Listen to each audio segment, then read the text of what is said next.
बिहार की पवित्र भूमि से राहुल गांधी इतिहास लिख रहे हैं। 16 दिन, 25 जिले, 1300 किलोमीटर का सफर और मुद्दा सिर्फ एक, वोटर अधिकार को सुरक्षित करना।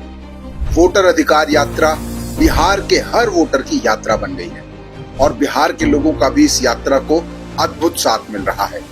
जहां राहुल जी चुनाव आयोग और भाजपा की सांठगांठ से हो रही वोट चोरी के खिलाफ आवाज बुलंद कर रहे हैं।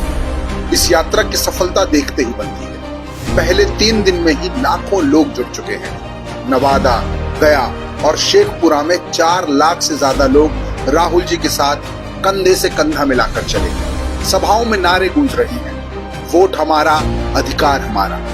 लोग कह रहे हैं कि चुनाव आयोग और भाजपा के सांठगांठ से उनके वोट छीने जा रहे हैं। लेकिन अब बिहार जाग चुका है। 36 घंटों में 12 लाख मिस्ड कॉल्स और 17 लाख प्रमाण पत्र डाउनलोड हुए, जो दिखाता है कि बिहार का युवा और गरीब तबका इस आंदोलन का हिस्सा बन रहा है। ये यात्रा सिर्फ एक यात्रा नहीं, बल्कि एक जन जागरण है। बिहार के गांव-गांव में लोग राहुल जी के साथ हैं और ये संदेश पूरे देश में गूंज रहा है कि लोकतंत्र को कोई कमजोर नहीं कर सकता।